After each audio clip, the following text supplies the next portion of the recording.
Assalamualaikum warahmatullahi wabarakatuh. Perkenalkan, di sini di Kamus Mati saya akan melanjutkan penjelasan tentang kejadian khusus pada metode simplex. Saya akan menjelaskan tentang kasus yang ketiga, yaitu penyelesaian tak terbatas. Yang dua kasus sebelumnya telah dijelaskan oleh dua teman saya.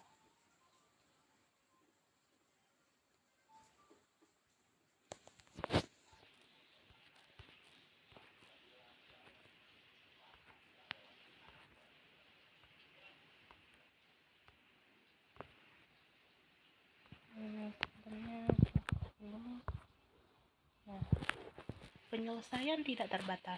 Penyelesaian tidak terbatas ini terjadi ketika penyelesaian optimal belum tercapai, yang ditandai dengan masih ada CJ dikurang ZJ besar sama dengan 0. Namun variabel keluarnya tidak dapat ditentukan karena beberapa hal. Bisa karena nilainya negatif atau dia bernilai 0. Jadi dengan melihat CJ dikurang ZJ besar sama dengan 0 tanpa melalui perhitungan atau pertimbangan lagi, itu sudah kita dapat simpulkan bahwa permasalahan tersebut memiliki penyelesaian tidak terbatas. Nah, penyelesaian tidak terbatas ini atau solusi tidak terbatas ini bisa kita sebut dengan unbounded, yaitu solusi tidak terbatas.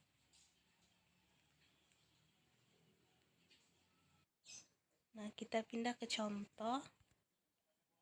Nah, di contoh kita mempunyai soal yaitu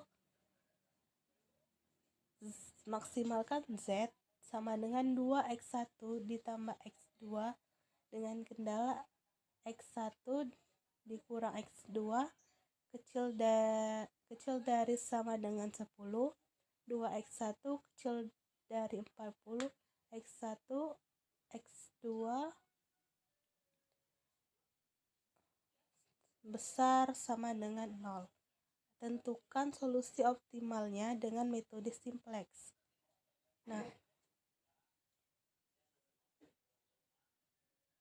Nah, karena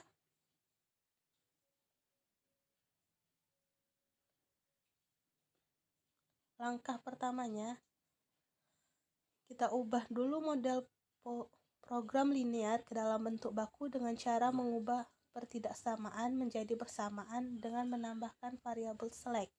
Kenapa kita tambahkan variabel select? Karena di kendala tersebut semua pertidaksamaan itu kecil dari sama dengan, sehingga kita menambahkan variabel select. Nah, kendalanya bisa kita tulis x1 dikurang x2 ditambah s1 sama dengan 10. Kendala yang kedua yaitu 2x1 ditambah s2 sama dengan 40. Nah, dengan fungsi tujuan z sama dengan 2x1 ditambah x2 ditambah 0s1 ditambah 0s2.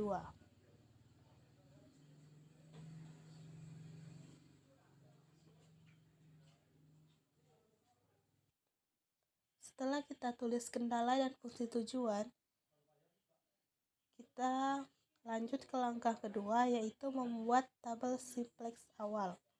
Nah, yang pertama kita buat tabelnya dulu yang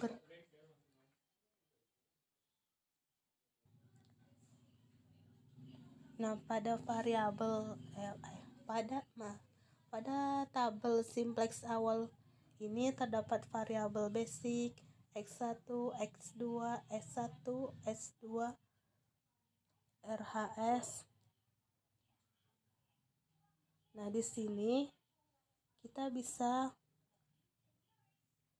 masukkan koefisien pada persamaan fungsi tujuan Z dan fungsi kendala sebelumnya ke tabel berikut ini. Nah, bisa kita lihat pada baris yang pertama itu untuk kendala 1, baris yang kedua itu untuk kendala 2, dan fungsi tujuan itu pada baris ketiga. Untuk kendala 1 dengan koefisien 1, min 1, 1, 0, 10. Kendala yang kedua 2, 0, 0, 1, 40. Nah, untuk variabel basicnya itu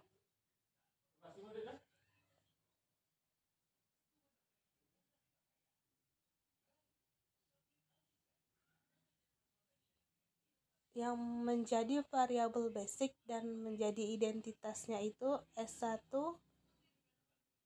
dan S2.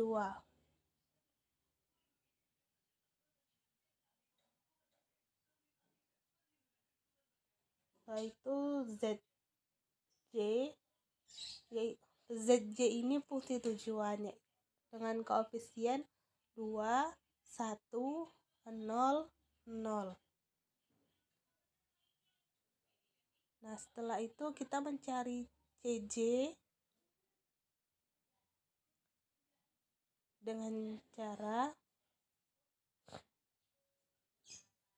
1 dikali Z pada kolom ZJ, 1 dikali 0 ditambah 2 dikali 0, itu didapat 0.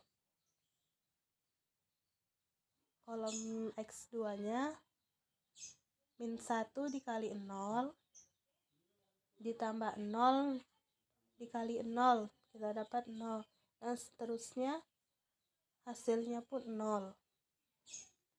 Nah, selanjutnya pada langkah ketiga kita periksa baris CJ dikurang ZJ, apakah semua nilainya bernilai positif atau lebih dari sama dengan 0 untuk aturan maksimum. Jika tidak, maka tentukan kolom kunci dengan memilih nilai negatif terkecil dari barisan CJ dikurang ZJ. Nah, kita lihat CJ dikurang ZJ.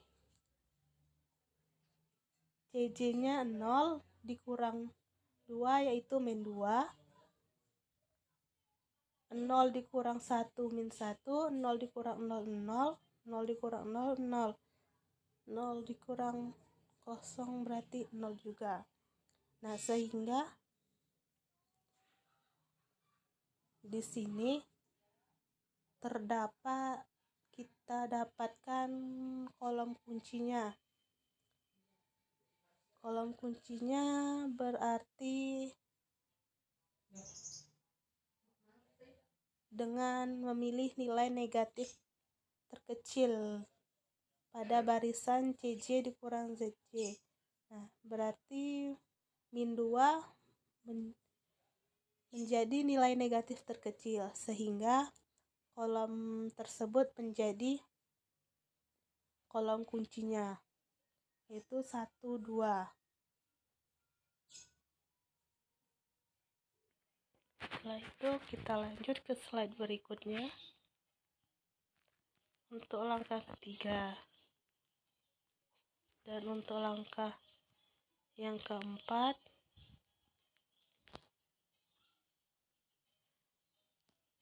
nah, di sini kita menentukan unsur pusat PE atau PE-nya.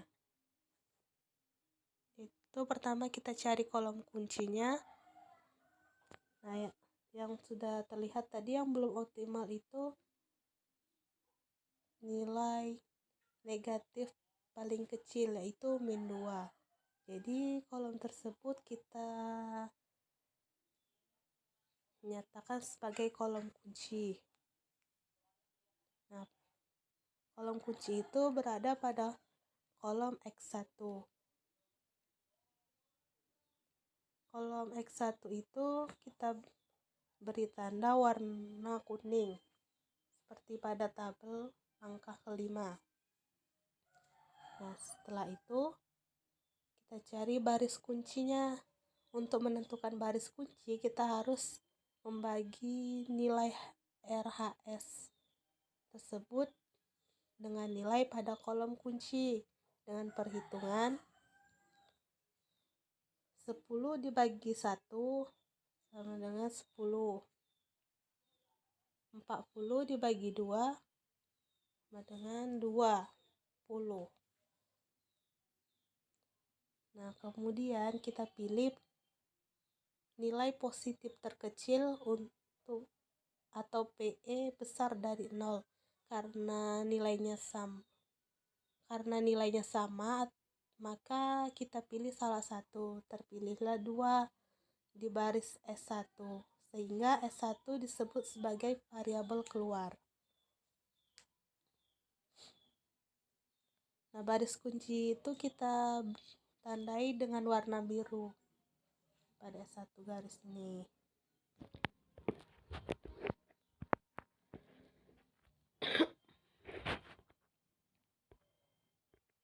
Nah, selanjutnya angka kunci. Pilihlah angka perpotongan baris kunci dan kolom kunci. Nah, maksudnya itu angka perpotongannya itu angka antara terbesar.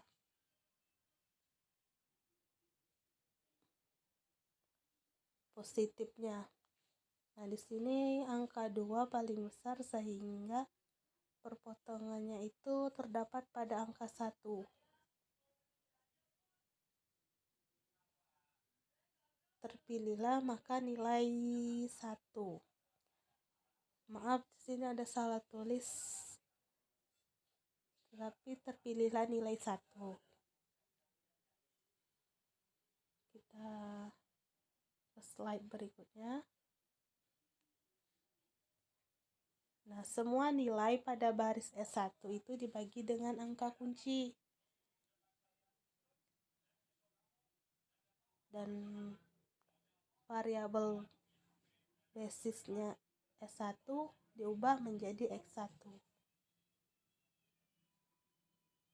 Tabel sebelumnya.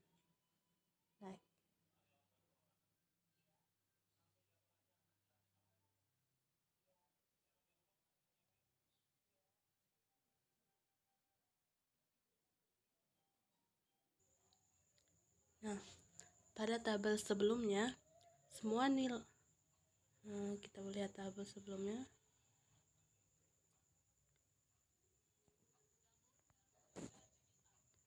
Nah, semua nilai pada baris S1 itu dikali 1 dengan angka kunci. Nah, dan kita dapatkan hasilnya pada tabel berikutnya. Atau di sini juga bisa langsung kita kali 1 dengan angka kuncinya 1 pada baris S1. Kita kali 1 dikali 1 1, min 1 dikali 1 min 1, 1 dikali 1 1, 0 dikali 1 0, 10 dikali 1 10. Nah, selanjutnya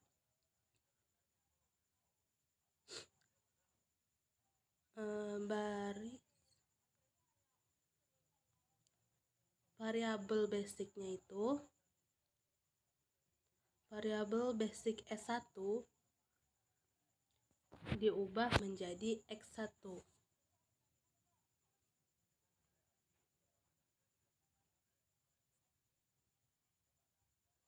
Nah, seperti pada iterasi 1 berikut ini. Nah, selanjutnya itu kita akan melakukan iterasi 1.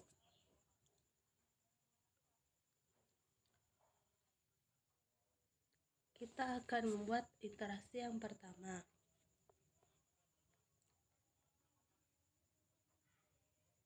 Dengan tabel sama seperti tabel sebelumnya yang berisi ZJ, basic, X1, X2, S1, S2, dan seterusnya.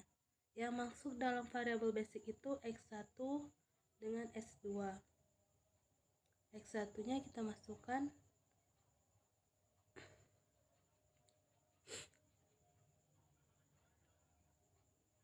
elemen kuncinya tetap kita taruh di sini 1.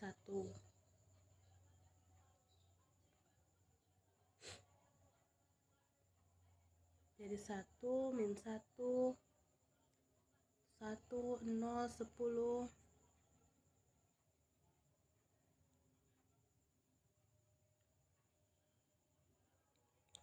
Untuk mencari X1 nya itu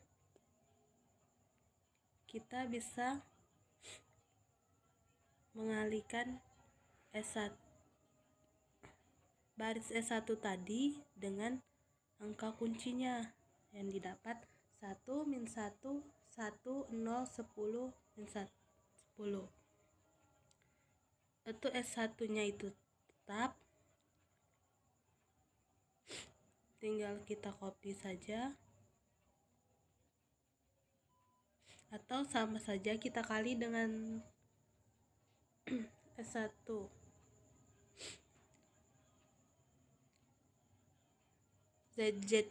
ZJ nya itu tetap kita salin. Untuk CJ nya itu kita kali 1 dikali 2, 2 ditambah 0 dikali 0, 0. Caranya seperti itu. Selanjutnya min 1 dikali 2 min 2 ditambah 2 dikali 0, 0, dan seterusnya.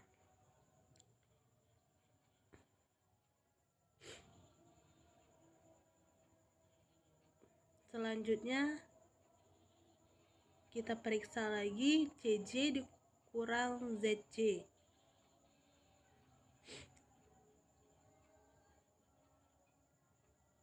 Kita kurangi 2 dikurang 2, 0, min 2 dikurang 1, min 3, 2 dikurang 0, 2, 0 dikurang 0, 0. Nah, lalu di sini masih terdapat angka yang bernilai negatif. Nah, sehingga kita pilih untuk jadi kolom kuncinya. Kita pilih nilai negatif terkecil pada baris CJ dikurang ZJ. Nah, berarti kolom kuncinya itu terdapat pada X2. Pada kolom X2. Min 1, 2.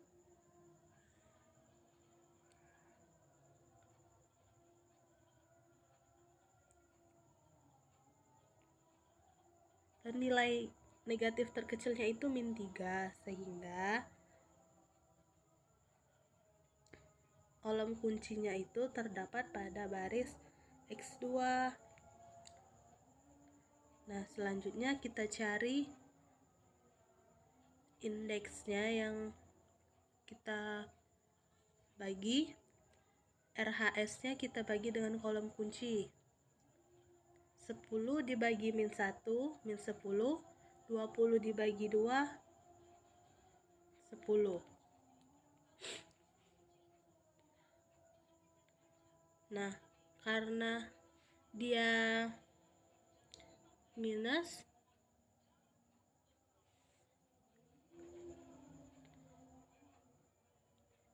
jika dia nilai indeksnya minus atau negatif, dia tidak dibandingkan lagi. Yang kita bandingkan itu nilai positif, sehingga yang menjadi baris kuncinya itu S2, pada baris S2. Nah, lalu untuk itu kita lakukan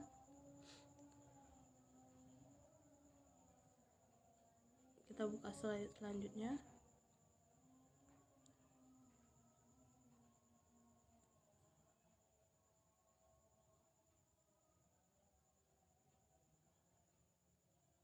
Langkahnya itu sama seperti yang telah saya jelaskan tadi. Nah, sehingga di sini kita lihat tabelnya supaya terdapat perbedaannya. Nah, di sini yang menjadi kolom kuncinya itu kita lihat nilai negatif terkecil, yaitu -3 yang diwarnai dengan warna kuning. Nah, untuk baris kuncinya itu kita lihat indeks yang bernilai positif. Indeks yang bernilai positif hanya 10 pada S2, sehingga kita warnai menjadi biru.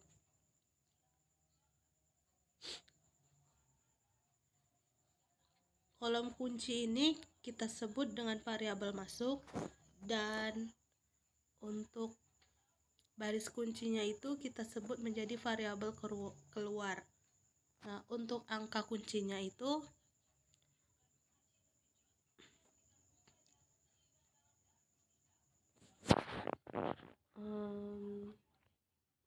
nilai perpotongannya itu antara baris kunci dan nilai 2.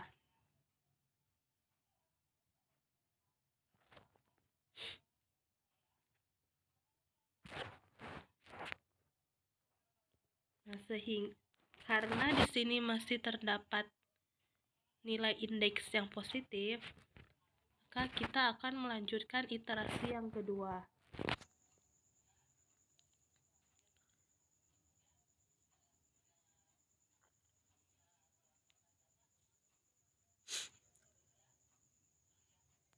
Nah, untuk iterasi yang kedua, kita lihat nilai variabel basisnya S2 itu diubah menjadi X2. Untuk nilai pada baris X2 dibagi menjadi angka kuncinya, yaitu 1/4.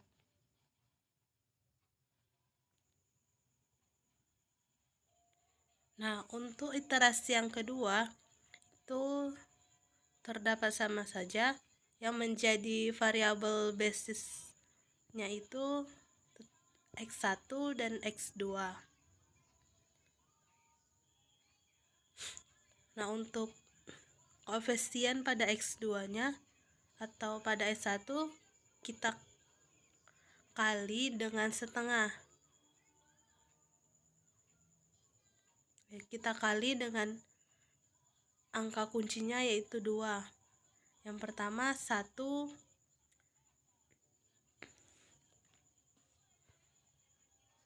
kita bagi, bukan kita kali. 1 dibagi 2 setengah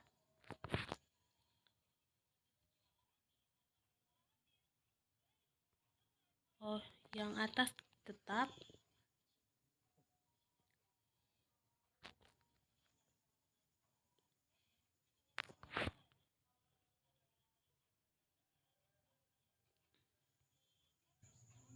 Semua nilai pada S2 dibagi dengan angka kuncinya. Itu 0 dibagi 2, 2.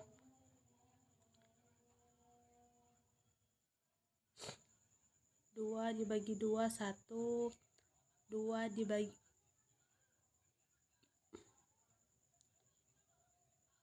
min 2 dibagi 2, min 1. 1 dibagi 2 setengah. 20 dibagi 2, 10. 10 dibagi 2, 5. Nah, kita dapat di sini hasilnya 0, 1, min 1, setengah, 10. X1 nya itu 1, 0, 0, setengah, 20. Dan ZJ nya itu 2, 1. Nah, ZJ-nya itu tetap seperti fungsi tujuan yang di awal. Untuk CJ-nya kita bisa cari 1 dikali 2 ditambah 0 dikali 1 sama dengan 2.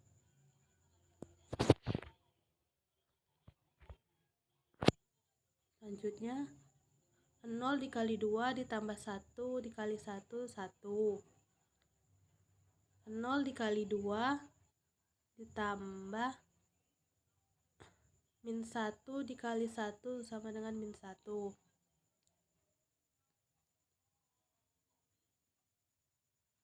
Setengah dikali 2 sama dengan 1 ditambah setengah dikali 1 sama dengan setengah, menjadi 1 per 2. Ini bukan 11 per 2 tapi 1 per 2 atau 1,5. 20 dikali 2 40, 10 dikali 1 10, sehingga 40 ditambah 10 menjadi 50. Untuk CJ dikurang ZJ nya 2 dikurang 2 0, 1 dikurang 1 0, min 1 dikurang 0 min 1, 1 per 2 dikurang 0 1 per 2,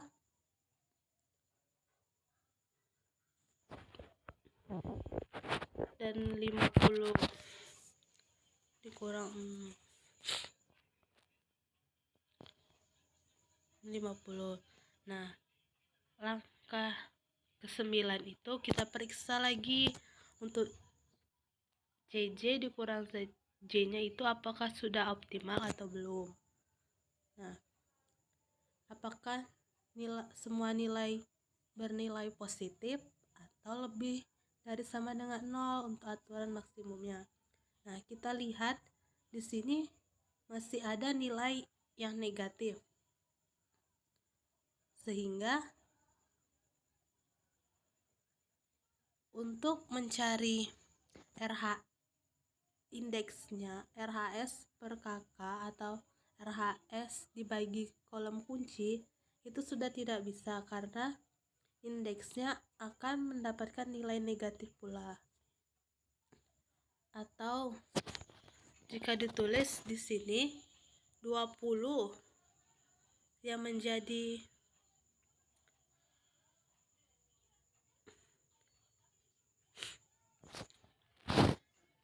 20 dikali 0 20. Nah, 10 dikali min 1 min 10. Nah, di sini akan 0 dan min 10. Untuk melakukan iterasi berikutnya itu kita harus mempunyai nilai yang positif. Nah, karena di sini tidak ada yang positif sehingga indeksnya sudah tidak bisa dicari lagi, maka dapat kita simpulkan penyelesaian tersebut merupakan penyelesaian tidak terbatas atau solusi tidak terbatas atau unbounded. Nah, demikian penjelasan dari saya. Lebih dan kurangnya saya mohon maaf. Wassalamualaikum warahmatullahi wabarakatuh.